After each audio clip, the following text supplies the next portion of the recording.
प्यारे बच्चों नमस्कार। स्वागत है आप सबका हमारे YouTube चैनल शिवकुल स्टडी पॉइंट पर। आप सब लोगों ने जो है यूपी स्पेशल में जो पिछली वीडियोस थी उन पिछली वीडियो में अपने जो है उत्तर प्रदेश के नृत्य के बारे में आपने बात कर रही थी। आज हम ज़्यादा बातें ना करते हुए आगे बढ़ते हैं उत्तर प्रदेश के संगीत के बारे में, है ना। तो चलो हम देखते हैं यूपी का संगीत या फिर आपका संगीत कला के बारे में हम बात करेंगे। संगीत कला, अब जो आपके संगीत है एक्चुअल में कला के बहुत सारे आपके रूप होते हैं। चित्रकला, संगीत कला, स्थापत्य कला, इन तीन कलाओं में से एक आपकी होती है संगीत कला। और संगीत कला आपकी दो भागों में तो आपकी मुख्य रूप से बटी होती है, भाई दो एरो बनाई दिए।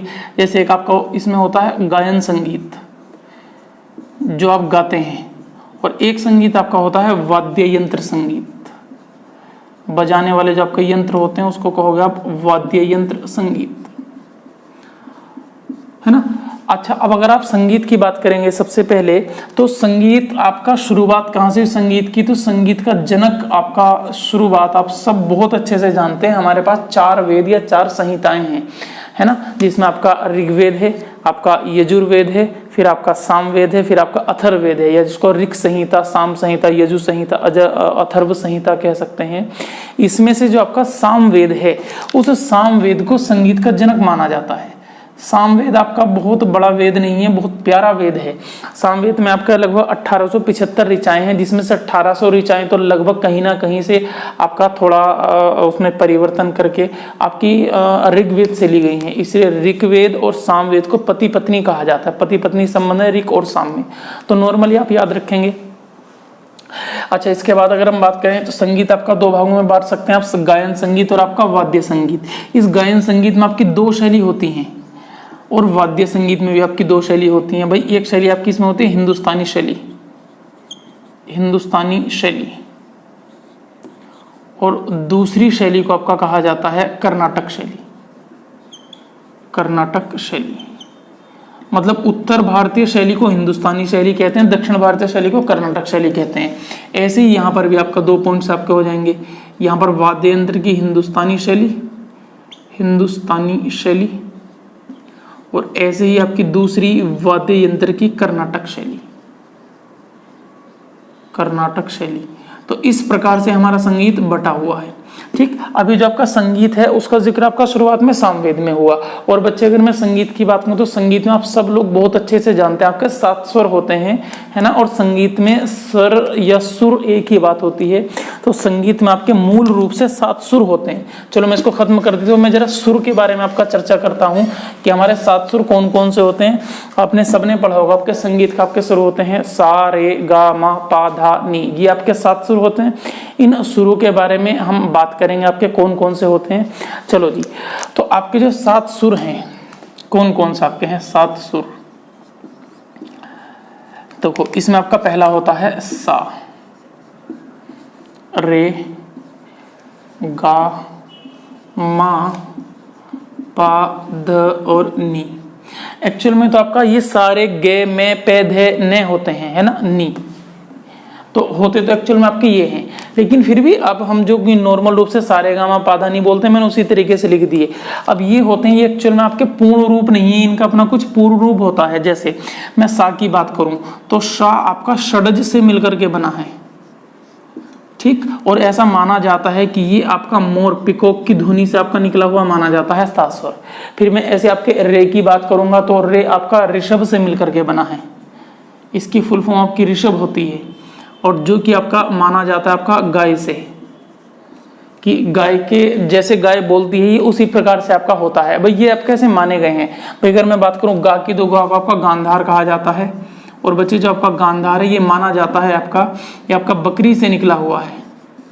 इस स्वर को बकरी की ध्वनि आपके इस स्वर को आपके निकालती है। माँ आपका देखो इसका माँ बड़ा आसान है जी, 3 इसके इधर है 3 इसके उधर है, तो आपका बीच में हो गया, इसलिए इसका नाम आपका होता है मध्यम। मध्यम स्वर इसको कहा जाता है ना, तो इसका पूरा नाम ही आपका मध्यम है। और जो मध्यम स्वर है वो आपका सारस से निकला हुआ माना जाता है। सारस की ध्वनि से सारस को क्रोंच कहा जाता है, क्रोंच, या फिर आप इसको सारस क्रेन कह सकते हैं ना, ठीक। इसके बाद आप बात करोगे पा की, तो पा को हम कहते हैं आपका 5वें नंबर पर है तो इसको पंचम कहा जाता है, पंचम। ठीक जी। तो इसकी फुल फॉर्म आपकी होगी। और जो आपका पंचम स्वर है आपका कोयल की ध्वनि से माना जाता है। ये है ना, कोयल को आपने सुना होगा, कोयल का नाम तो भी सुनोगे ना। कोयल बहुत अच्छा आपका जो है गाती है, बहुत अच्छा बोलते हैं, उसके स्वर बहुत अच्छे लगते हैं कोयल के। अच्छा, ध्य से आपका होता है धैवत, जो कि आपका घोड़ा अश्व से निकला माना जाता है। धैवत, धैवत ये आपका अश्व या फिर आपका घोड़ा से निकला हुआ माना जाता है। और नी की अगर मैं आपसे बात करूं तो नी आपका होता है निषाद। और निषाद का जो आपका उत्पत्ति है वो आपकी हाथी से, गज से मानी जाती है। तो ये आपके इस प्रकार से 7 स्वर हैं जिनकी फुल फॉर्म और कौन कौन से आपके कहाँ से लिए गए हैं, अगर आप इसको याद कर लेंगे तो बहुत अच्छा है। अब इसके बाद इन स्वरों को और जरा ध्यान से समझेंगे। ये तो आपके 7 सुर हो गए। अब बच्चे और ध्यान से समझो, अगर आपसे पूछा जाएगा सुरों की संख्या कितनी है, 7 हो गई। ये आपके सामने लिखे सा रे गा मा पा धा नी। लेकिन अगर कई बार आपसे पूछे सुरों की कुल संख्या कितनी है, या ऑप्शन में सुरों की संख्या पूछे 7 ना दे, तो सुरों की कुल संख्या होती है, कुल आपके 12 सुर होते हैं। वो इन 7 से मिलकर के बनते हैं। देखो कैसे बनेंगे। उन 12 सुरों को ऐसे बांटा, 7 मूल सुर हो गए, प्लस 4 आपके इसमें माने जाते हैं कोमल सुर। ये कोमल सुर क्या होते हैं अभी बात करेंगे इनके बारे में। और प्लस आपका 1 माना जाता है जिसमें तीव्र सुर।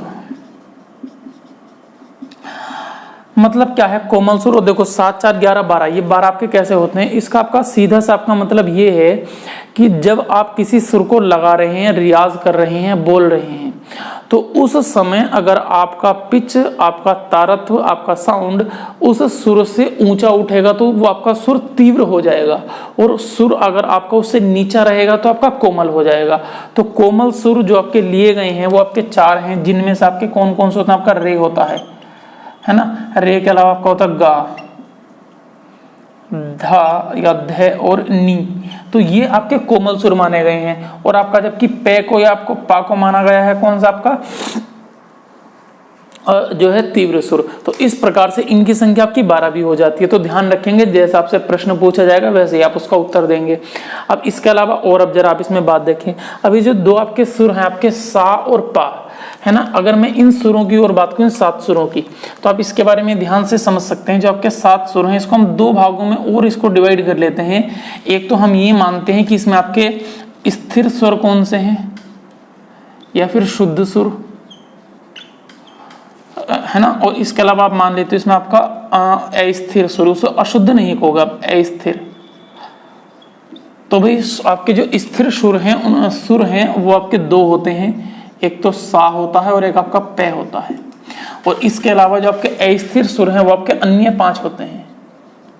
तो आपसे कभी कभी ये भी पूछा जाएगा आपके शुद्ध सुर को कितने होते हैं। कुल सुर 12 हैं। देखो मूल सुर 7 हैं, कुल सुर 12 हैं, शुद्ध सुर 2 हैं, जबकि आपके अस्थिर सुर या अशुद्ध सुर कह सकते हैं आपके 5 हैं। ठीक है जी, इस प्रकार से आपके सुर होते हैं। अब इन सुरों के लिए आपका इन सुरों को कैसे सजाया जाए, किस क्रम में रखा जाए ताकि आपके गायन अच्छा हो, उसके लिए 2-3 ग्रंथ लिखे गए। जैसे आपका राग तरंगिणी लिखा गया, और इस आपका जो है राग तरंगिणी, राजनी राग तरंगिणी। तो इस राग तरंगिणी में 16,000 सुरों का जिक्र है, या 16,000 रागों का जिक्र है। सुरों से मिलकर के राग बनते हैं, राग से मिलकर के गायन आपका गायकी बनती है। तो 16,000 राग हैं, और उन 16,000 राग में से आपके 16 राग आपके प्रसिद्ध हैं। तो हम कुछ राग के बारे में बात करेंगे, जिन 8 रागों का जो आपका उत्तर प्रदेश में जिनसे आपका संबंध है उनके बारे में चर्चा करेंगे। 1 मिनट जरा।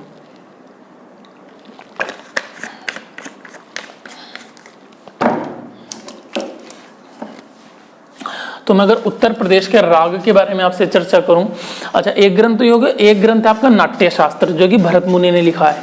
अगर मैं इस नाट्य शास्त्र की बात करूं बच्चे, तो नाट्य शास्त्र आपका बहुत फेमस ग्रंथ है। नाट्य शास्त्र, ये जो नाट्य शास्त्र है आचार्य भरत मुनि ने लिखा था। ये भरत मुनि आचार्य हुआ करते थे। इस नाट्य शास्त्र से कई सारे आपके चीजें निकलती हैं, जैसे आपके रस, जो आपके रस होते हैं, श्रृंगार रस है आपका, है ना, आपका वीर रस है, हास्य रस है, वो सारे के सारे रस आपके निकले भी कहाँ से हैं, नाट्य शास्त्र से। इसलिए भरत मुनि को रसों का जनक माना जाता है। इसके अलावा संगीत की बाइबल कहा जाता है इस नाट्य शास्त्र को। और आपका जो नेशनल स्कूल ऑफ ड्रामा है ना, जहाँ पर आपके कलाकारी सिखाई जाती है, अदायगी सिखाई जाती है, बॉलीवुड के बहुत सारे एक्टर्स NSD इससे पढ़े हुए हैं, वो बाकायदा इस पर रिसर्च करते हैं। और या तो वो मतलब जितने भी आप एक्टर मानोगे, आपके जो NSD या आपके कहीं और से भी एक्टिंग सीखते हैं, वो नाट्य शास्त्र को किसी ना किसी रूप में पढ़ते हैं, चाहे वो उसको मूल रूप में पढ़ें, चाहे वो इसकी टीका टिप्पणी इसमें संबंधित जो और कोई किताबें हैं जिसने भी लिखी है उसको पढ़ें। तो इसमें आपके कई सारे काम बताए गए हैं भाई। जैसे आप किसी से बात कर रहे हैं, आपको नाटक कर रहे हैं आप, है ना, तो उस समय आप बहुत सारे तरीकों से संवाद करते हैं। उसमें सबसे बेहतर आपका संवाद है मौन संवाद। आप किसी से नजरों नजरों में, आंखों आंखों में अगर आप बात करें तो उसको आपका मौन संवाद कहा जाता है। और ये जो आपका मौन संवाद है आपका सबसे बेहतर माना जाता है ना। तो ये भी आप ध्यान रखेंगे भाई। इस मौन संवाद के अलावा फिर आपका आता है जो है आपका इशारों का संवाद। देखो, एक तो मौन संवाद है आंखों के इशारे, और एक आपका होता है शरीर के इशारे। तो आपके इशारों का संवाद भी आपका अच्छा माना जाता है।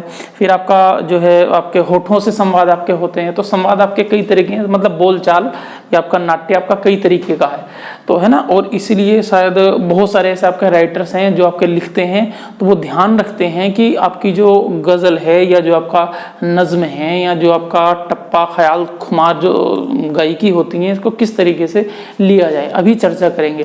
तो मैं यूपी के राग के बारे में आप सब चर्चा करने जा रहा हूँ। तो इस ग्रंथ के बारे में कभी चर्चा करेंगे, भरत मुनि के नाट्य शास्त्र के बारे में। तो यूपी के राग, तो देखिए जी हमारे यूपी में आपके कौन कौन से राग चलते हैं भाई। यूपी में आपके फेमस राग आपका पीलू, आपका काफी, आपने नाम सुना होगा मल्हार, मालकोस, है ना। तो ये आपके मेन राग हैं, मल्हार है, मालकोस है। इसके अलावा मैं आपसे बात करूं, आपका वृंदावनी राग है, माघ है भी एक आपका, मेघ है, वृंदावन या वृंदावनी, वृंदावन में गाया जाता है इसलिए इसका नाम आपका है वृंदावनी राग, है ना। राग दीपक है, ये तो अपने बहुत फेमस आपका, और राग सारंग। तो ये 8 राग जो हैं ये उत्तर प्रदेश के प्रमुख हैं। तो कुल रागों की संख्या 16,000 है, आपको अभी बताई गई है, जिनमें से 16 प्रमुख हैं और उत्तर प्रदेश से संबंधित आपके 8 राग हैं। अब इन रागों से मिलाकर के आपकी बनेगी गायकी, मतलब सुर से मिलाकर के राग, और रागों का जो समूह होगा या जो आपका क्रमबद्ध समूह होगा उसको गायकी कहा जाएगा। अब जो आपकी गायकी है ये आपकी कौन कौन सी है, अगर मैं प्रमुख गायकी की बात करूं, कौन कौन सी आपकी गायकी फेमस है। चलो पहले तो आपको यही बता लेते हैं भाई। नज्म, गजल, आपने नाम सुना होगा कव्वाली, नाम सुना कव्वाली का भाई। आपने सुना होगा इसमें आपका चैती, चैता, इसूरी, लावणी, है ना। आपने बहुत सारे आपके सुने होंगे हैं। और आपने सुना होगा मल्हार, मालकोस, चलो उसको तो हम राग में आपका लिख चुके, है ना। आपने सुना होगा धमार गायकी, ध्रुपद गायकी, नक्श ए गुल गायकी, आपने नाम सुना होगा कोल कलबाना गायकी, नहीं सुना तो आप सुन लो, कोल कलबाना, है ना। और इसके अलावा आपने सुना होगा आपका ख्याल गायकी, आपने सुना होगा बड़ा ख्याल गायकी, बड़ा ख्याल, आपने सुना होगा टप्पा गायकी। तो ये आपके बहुत सारे आपके राग हैं भाई। आपने सुना होगा आपका राग आसावारी, बहुत फेमस आपका राग है आसावारी गायकी। तो ये आपके प्रमुख गायकी या प्रमुख आपके राग हैं जो आपके बताए गए आपके। तो और भी बहुत सारे आपके से आपका भवन है, तराना, भाई तराना तो आपका प्रसिद्ध है, तराना, है ना। तो इस तरीके के आपके राग हैं भाई। जैसे आपका गजल हुआ, है ना, कव्वाली, चैती, चैता, ये आपके बहुत सारे राग हैं। तो गजल का भी एक अपनी बहर होती है भाई। जैसे एक आपकी गजल है बड़ी फेमस, है ना। मेरी गजल में इसको कई बार गुनगुनाता रहता हूँ कि मेरी सांसों को अहले फजल कर गया, जाते जाते वो शख्स मुझे गजल कर गया, मैंने जिसे पाला था पीली तितली की तरह, वो मेरे इश्क का कबूतर घायल कर गया। तो गजल का एक अपना बहर होती है ना, उसमें आपको गाना, आपको उसको कैसे गाना है, कैसे उसको पढ़ना है। बचपन से एक अधूरापन था जिस दर्द में, वो उस दर्द को आकर मुकम्मल कर गया। हर रोज अश्क बहते हैं आंखों से बारिश की मानिंद, वो शख्स मेरी आंखों को जैसे बादल कर गया। ख्वाहिश थी मैं उसकी मांग में सितारे टांक दूं, और वो मेरी आंखों का फैलाकर काजल कर गया। तो इस तरीके से आपका ये होता है ना, मैंने तो फकत अपनी गज़लों में उसी को लिखा था, मैंने तो फकत अपनी गज़लों में उसी को लिखा था, और मेरा उसे लिखना खुद उसको उसका कायल कर गया। तो ऐसी कई सारी आपकी जो है गायकी होती हैं, तो है ना, आप इसको पढ़ें और बहुत अच्छे से आप पढ़ें। खैर हम आगे बढ़ते हैं।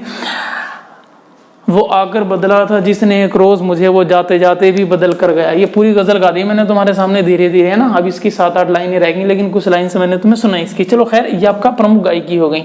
इन गायकी के बारे में हम आगे बढ़ेंगे। आपके कौन कौन से प्रमुख आपके ऐसे संगीतज्ञ हुए या आपके गायक हुए जो कि आपके प्रसिद्ध हुए। तो अगर आप बात करोगे तो हम शुरुआत करते हैं, मान लीजिए प्रमुख संगीतज्ञों के बारे में। कौन कौन से आपके प्रमुख संगीतज्ञ आपके रहे, प्रमुख संगीतज्ञ। भाई आप बात करें सबसे पहले अमीर खुसरो से हम शुरुआत कर लेते हैं। 7-8 के बारे में बताएंगे तुम्हें। अमीर खुसरो, मैं इनके बारे में आपको बता देता हूँ। अमीर खुसरो का जो जन्म था वो लगभग 1213 में हुआ था, 1223 में आपका हुआ था। और उत्तर प्रदेश में कासगंज जिला पड़ता है, वहाँ पर एक गांव है पटियाली, उस पटियाली गांव में हुआ था।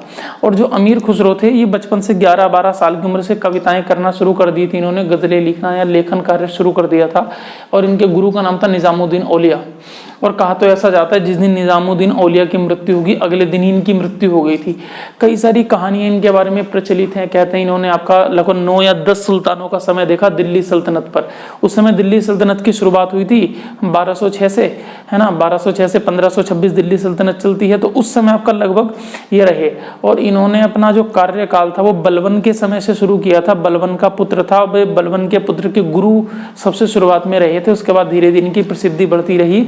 और अलाउद्दीन खिलजी ने तो इन्हें बाकायदा अपना राजकवि भी बनाया था। तो अगर इनके बारे में बात करो तो जो है अमीर खुसरो, अमीर खुसरो का आपने बहुत सारे गीत सुनोगे। कैलाश खेर साहब हैं, वो अमीर खुसरो को गाते हैं। हंसराज हंस, है ना, बड़ा गाते हैं। और राहत नुसरत फ़तेह अली खान साहब, राहत फ़तेह अली खान साहब के चचा जान, उन्होंने तो बहुत इन्हें गाया, है ना। तो अमीर खुसरो का आपने सुना भी होगा। कागा सप्तन खाइयो चुन चुन खइयो मांस, दो नैना मत खाइयो मोहे पिया मिलन की आस। आपने सुना होगा। बड़ी कठिन है डगर पनघट की, कैसे भरलाऊं मधुआ से मटकी, मोरे अच्छे निजाम पिया हो अच्छे निजाम पिया, है ना। आपने बहुत सारे सुने होंगे। तो ये है आपका। और कैलाश खेर के तो बहुत सारे ऐसे गाने हैं जो कि आपके कबीर और यहाँ इधर इनसे जो है अमीर खुसरो से उठाए गए हैं आपके।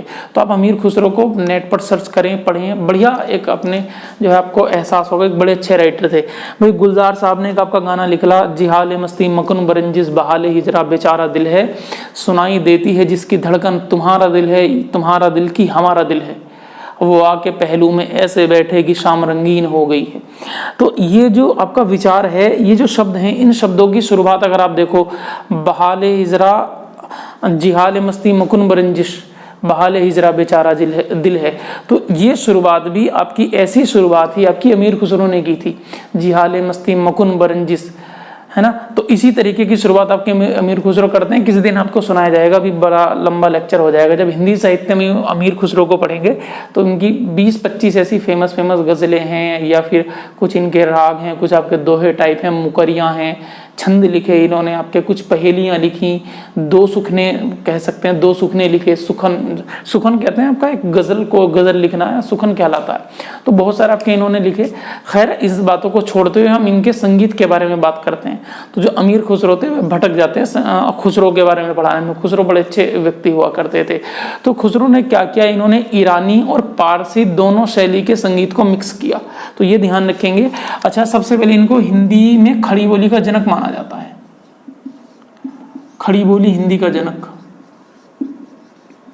आप इस बात का अंदाजा ऐसे लगा लो, मैंने आपको जो सुनाया, मान लीजिए मैंने आपको सुनाया था कि कागा सप्तन खाइयो चुन चुन खइयो मांस, दो नैना मत खाइयो मोहे पिया मिलन की आस। ये एक बिल्कुल साधारण वो ऐसी हिंदी है जैसी आप लगभग बोलते हो, बहुत ज्यादा फर्क नहीं है। या कि बड़ी कठिन है डगर पनघट की, कैसे भर लाऊं मधुआ से मटकी, है ना, पनघट से मटकी। तो ये भी आपके एक ऐसी ही आपकी आवाज है। अब आप सोचो कि लगभग 1206 जब दिल्ली सल्तनत चल रही थी उस समय इतनी सरल भाषा में लिखना अपने आप में कलाकारी थी। इसलिए अमीर खुसरो को खड़ी बोली का जनक माना जाता है। हालांकि अमीर खुसरो की जब मृत्यु होगी तो उसके बाद धीरे धीरे क्या हुआ कि इस सारे हिस्से पर ब्रज भाषा का अधिकार हो गया, सारा साहित्य ब्रज भाषा में लिखा जाने लगा। उसके बाद फिर भारतेंदु हरिश्चंद्र ने क्या किया, ब्रज भाषा को आपका रिप्लेस कर दिया आपका खड़ी बोली से। इसलिए आपका जो खड़ी बोली के जनक तो आपके अमीर खुसरो हैं, लेकिन आधुनिक काल में खड़ी बोली के जनक आपके भारतेंदु हरिश्चंद्र हो जाएंगे। चलो खैर, इस बात को तो हिंदी में सीखेंगे। इन्होंने क्या किया, इन्होंने पारसी और ईरानी और पारसी दो शैलियों का आपका मिक्स किया। ईरानी और फारसी दो शैली को आपने इन्होंने मिक्स किया, और मिक्स करके जो आपकी नई शैली बनाई, इसी में आपके प्रसिद्ध हो गए। इन्होंने तबले का और सितार का आविष्कार भी किया था, तबला और सितार। अब सितार को इन्होंने कैसे बनाया, इन्होंने सितार को दो यंत्र आपके मिलाए, एक तो आपका होता तंबूरा और एक आपकी होती है वीणा।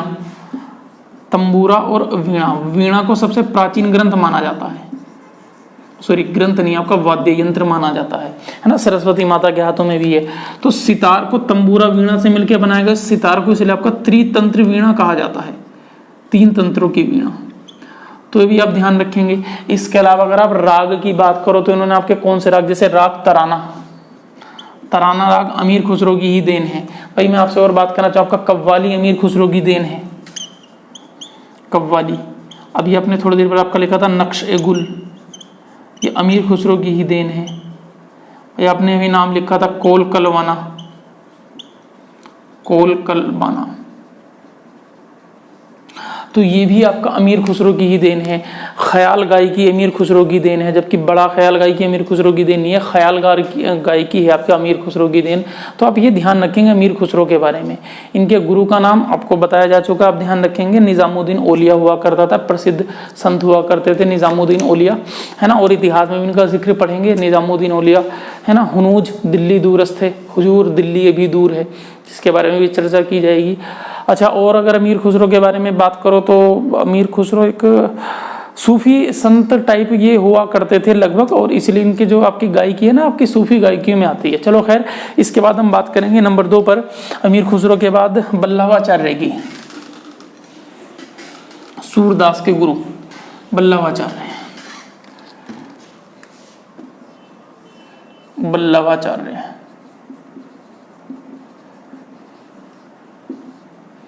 इन्होंने पुष्टि मार्ग एक प्रवर्तन किया था हिंदी साहित्य में, जो कि आपका आता है। अब देखो, बल्लभाचार्य के पुत्र हुआ करते थे विट्ठलनाथ, इनके पुत्र थे विट्ठलनाथ, विट्ठलनाथ। अभी बल्लभाचार्य के आपके पुत्र हो गए विट्ठलनाथ। अब हुआ क्या, बल्लभाचार्य जो थे इन्होंने सबसे पहले जो आपके मंदिरों में भजन हुआ करते थे उन भजनों में संगीत की शुरुआत की थी। इससे पहले जो आपके मंदिर में आजकल जो संगीत बजाए जाते हैं, जो आपके जिसको है ना आपका जो है कीर्तन कहा जाता है ना, भजन प्लस संगीत बराबर आपकी कीर्तन प्रणाली इसको कहा जाता है, कीर्तन। तो कीर्तन प्रणाली की शुरुआत करने वाले आपके बल्लभाचार्य थे। तो बल्लभाचार्य के आपके 4 शिष्य हुआ करते थे, इनके 4 शिष्य हुआ करते थे, और इनके भी आपके 4 शिष्य हुआ करते थे। तो हुआ क्या, मतलब आपके इनके थे सूरदास, परमानंदास, कृष्णदास, परमदास, है ना। तो आपके 4 शिष्य थे इनके और 4 शिष्य इनके, तो कुल मिलाकर के 8 शिष्य हो गए। तो इन 8 शिष्यों को लेकर आचार्य विट्ठलनाथ ने 1565 में इन्होंने की थी आपकी अष्टछाप की स्थापना, अष्टछाप की स्थापना की गई। तो ये आपका इंपॉर्टेंट है हिंदी साहित्य की दृष्टि से भी और आपका संगीत की दृष्टि से भी। अब ये क्यों की गई, अब इसको और बहुत जरा ध्यान से समझेंगे। एक्चुअल में ये हिंदी साहित्य का जो है भक्ति काल चल रहा है। अगर मैं इसको हिंदी साहित्य की बात करूं तो इसको हिंदी साहित्य का भक्ति काल कहा जाता है, और हिंदी साहित्य का भक्ति काल पूरे हिंदी साहित्य का स्वर्ण काल है। अब इसकी कहानी को समझो। अब इसकी समय सीमा 1375 से सन 1700 तक मानी जाती है, 1375 से सन आपका 1700 तक। अब ये समय आपका सबसे बेहतर टाइम आपका ये मुगल काल का, क्योंकि मुगल, हालांकि आपकी दिल्ली सल्तनत भी आपकी समय में आपकी आ रही है 1206 से 1526 और 1526 से 1707, लेकिन अगर आप बात करोगे मुगल काल की तो मुगल काल 1526 से 1707 तक चलता है। ऐसी कंडीशन में ये आपका समय लगभग मुगल काल का है, जो आपका हिंदी साहित्य में आपका भक्ति काल हुआ। अब अगर आप इसको बात करोगे, इसमें बात करोगे आपका जो है 1565 की, तो 1565 में आपका बादशाह कौन है, आपको सबको पता है। 1565 में आपका बादशाह आपका अकबर आपका जो है 1555 से 1605 तक आपका अकबर का कार्यकाल है ना। तो आप ये ध्यान रखेंगे 1500 आपका हो गया 1605 तक हो गया, 1556 से 1605 ये अकबर का कार्यकाल है। तो एक तो आप ये ध्यान रख लेंगे अष्टछाप की स्थापना अकबर के समय में हुई, और अष्टछाप में आपके 8 कवि थे। कौन कौन से थे अगर मैं जिक्र करना चाहूँ, आपका सूरदास, परमानंद दास, परमानंद दास, आनंद दास, चतुर्भुज दास, चतुर्भुज दास, कुंभन दास,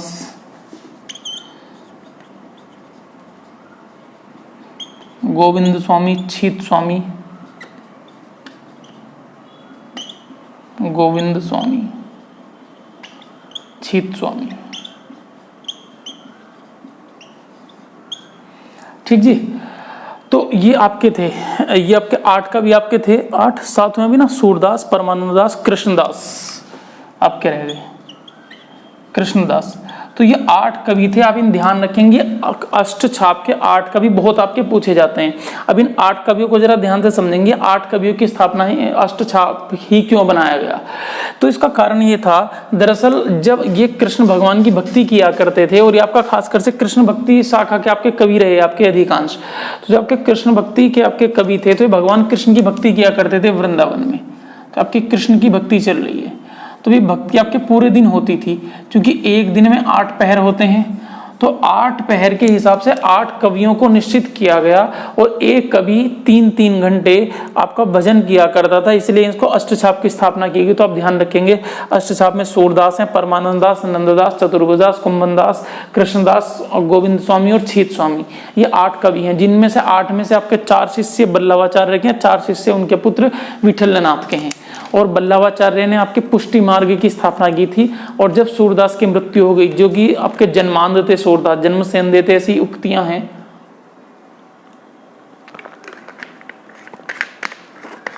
तो जो सूरदास आपके थे, जब सूरदास की मृत्यु हो गई, तब आपका विठलन आपका जो है बल्लभाचार्य ने कहा था कि पुष्टि मार्ग का जहाज जात है, जो कछु जाको लेना हो सो लेऊ, कि मतलब पुष्टि मार्ग का जहाज आपका जा रहा है, जिसको विद्या सीखनी है सीख सकता है।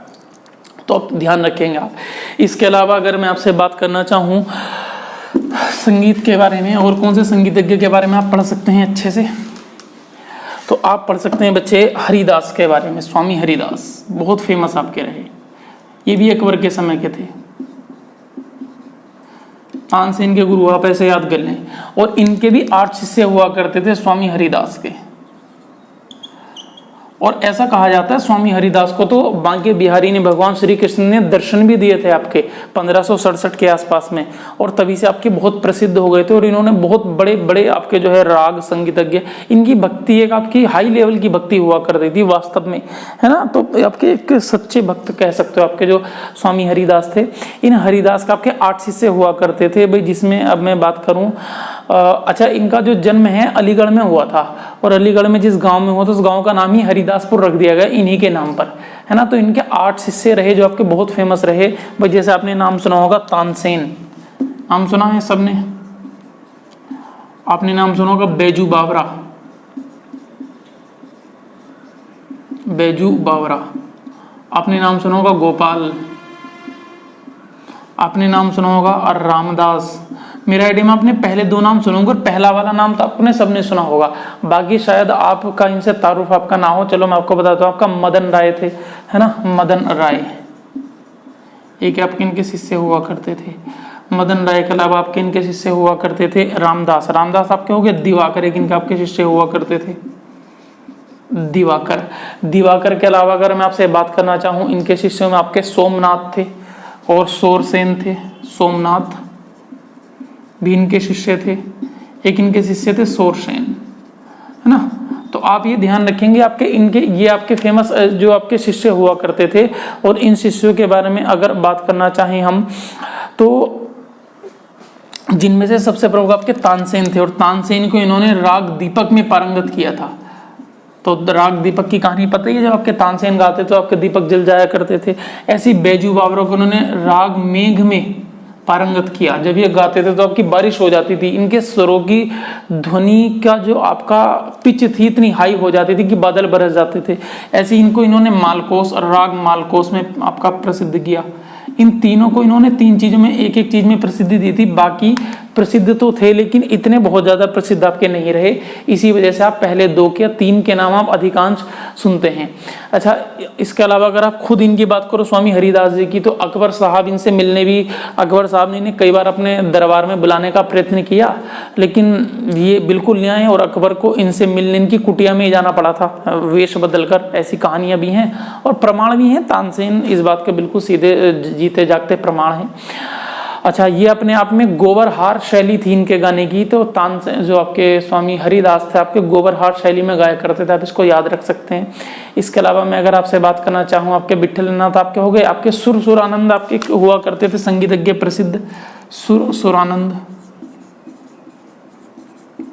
अभी सुरानंद कौन थे मैं बता देता हूँ आपको। ये जो सुरानंद थे आपके रामानंद के शिष्य हुआ करते, रामानंद के रामानंद, ये रामानंद स्वामी रामानंद के शिष्य थे। और रामानंद कौन थे, चलो जी रामानंद जी के बारे में चर्चा कर लेते हैं। एक्चुअल में जब के रामानंद थे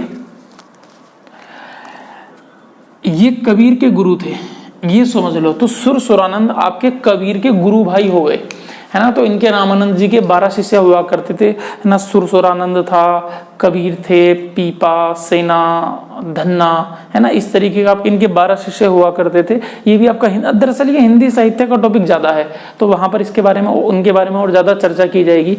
इसके अलावा आप मीराबाई को आप याद रख सकते हैं। भाई मीराबाई ने तो जैसा गाया वैसा शायद ही कोई गाए, है ना। और साहित्यकार तो मीरा माँ की संज्ञा देते हैं, मीरा माँ ने जैसा गाया वैसा शायद ही कोई गाए। और इनके गायन में एक बहुत बड़ी जो है एक आपका सुकून हुआ करता था। एक्चुअली में मीरा गाती नहीं थी, उनके अंदर का प्रेम जब इतना ज्यादा उठ जाता था कि उसे शब्दों वो अपने आप ही शब्द में परिवर्तित हुआ, तो वो उनके मुंह से गायन बन के निकला। तो मीरा का एक आपका भक्ति का लेवल आपका बहुत अलग था। तो मीरा के बारे में एक बात भी है ना। तो चलो खैर कभी बताई जाएगी बाद में। इसके अलावा अगर मैं आपसे बात करना चाहूँ, आपका ताज बेगम जो मीरा के आसपास की ही थी। और आप बात कर सकते हैं हुसैन शाह सरकी, ये आपके जौनपुर के अंतिम सुल्तान थे, जो कि आपके लगभग 1458 से 1485 के आसपास तक इनका कार्यकाल था हुसैन शाह सरकी का। आप इनके बारे में ध्यान रख सकते हैं। और इन्होंने हुसैन शाह सरकी ने बड़ा ख्याल गायकी का प्रवर्तन किया था। ख्याल गायकी तो आपकी अमीर खुसरो की थी, बड़ा ख्याल गायकी आपकी इनकी थी। स्वामी हित हरिवंश को तो कृष्ण की वंशी का अवतार कहा जाता है। ये इतना मीठा गाते थे हित हरिवंश कि इनको कहा गया कि आपके कन्हैया जी की वंशी का अवतार हैं। तो आपके फेमस आप कैसे हुआ करते थे। अच्छा, जो स्वामी हरिदास थे ये आपके 5 केंद्रों में गाया करते थे। जो है आपका मथुरा या ब्रिज के अंदर 5 जगह थी जहां पर स्वामी हरिदास बांके बिहारी मंदिर में गाया करते थे। एक आपका था निधिवन में इनकी खुद की आपकी समाधि भी है। और 30 स्थान था रसिक बिहार और आपका गोरेमल मंदिर। इन 5 जगहों पर आपका जो हित हरिवंश साहब थे, स्वामी हित हरिवंश थे, वो आपका गाया करते थे। खैर इसके अलावा और आप आगे याद रखेंगे। अब आगे हम देखेंगे आपके कौन कौन से यंत्र हैं और कौन कौन से यंत्र आपको बजाने में कौन कौन उसमें आपका पारंगत है, इस बारे में हम चर्चा करेंगे। अच्छा, इससे पहले संगीत के प्रमुख विद्यालयों की चर्चा कर लेते हैं। आपका यूपी में देखो, एक आपका यूपी में आपका विद्यालय बहुत फेमस आपका भातखंडे। अब ये भारत खंड नहीं है, भातखंडे है। दरअसल भातखंडे एक शैली है संगीत की, तो उस शैली के नाम पर, राग की शैली के नाम पर भातखंडे नाम पड़ा है। भातखंडे संगीत संस्थान, ये आपका सन 2000 में बना था लखनऊ में। एक्चुअल में तो ये समझो जितने भी संस्थान हैं संगीत के आपके 1 या 2 को छोड़ करके सब लखनऊ में हैं। दरअसल ये शुरुआत में भातखंडे संगीत संस्थान नहीं हुआ करता था। इसकी कहानी शुरुआत आपकी यहाँ से होती है। 1926 में इसकी स्थापना की गई थी। मेरिस कॉलेज ऑफ हिंदुस्तान म्यूजिक के करके। तो जो मेरिस कॉलेज ऑफ हिंदुस्तान म्यूजिक था वो 1926 में बना था, जिसका नाम 1960 में कर गया भातखंडे संगीत महाविद्यालय, और इसी का नाम सन 2000 में आपका कर दिया गया भातखंडे संगीत संस्थान। दूसरा आप याद रखेंगे राज्य ललित कला अकादमी, राज्य ललित कला अकेडमी या अकादमी। अब इसमें क्या है, राज्य ललित कला अकेडमी में, ये अकेडमी भी आपकी लखनऊ में आपकी 1962 में आपकी है। चलो लिख देता हूँ आपका 1962 में आपका लखनऊ, तो 1962 में आपका लखनऊ में है। इसके अलावा भारतेंदु हरिश्चंद्र को समर्पित किया गया आपका भारतेंदु नाट्य अकेडमी है आपकी, भारतेंदु नाट्य अकेडमी, नाट्य अकादमी। ये आपकी 1975 में इसकी स्थापना, अकादमी 1975 में लखनऊ में इसकी स्थापना की गई। ये जो भारतेंदु जी थे इनके बारे में हम जानते हैं, जो आपके भारतेंदु जी का जन्म आपका 1885 तक ही रहे, और हिंदी में एक आपका आधुनिक काल का जो पहला काल है वो आपका भारतेंदु काल ही है, तो वो इन्हीं के नाम पर है। तो भारतेंदु जी के बारे में भी चर्चा करेंगे। आपके बड़े प्रसिद्ध आपके जो है लेखक भी रहे हैं, और आपके बड़े संगीतज्ञ भी आपके माने जाते हैं, है ना। अच्छा, इसके अलावा आप और बात करेंगे कौन सा आपके विद्यालय आपका जो है राष्ट्रीय कथक संस्थान है आपका 1989 में आपका खुला था यूपी में, राष्ट्रीय कथक संस्थान, राष्ट्रीय कथक संस्थान 1989 और आपका लखनऊ में। इसके अलावा आपका एक एसटी से संबंधित, आपका शेड्यूल ट्राइब से संबंधित आपका था, जिसका आपका नाम है एसटी लोक कला संस्कृति संस्थान, 1996 में आपका है एसटी लोक कला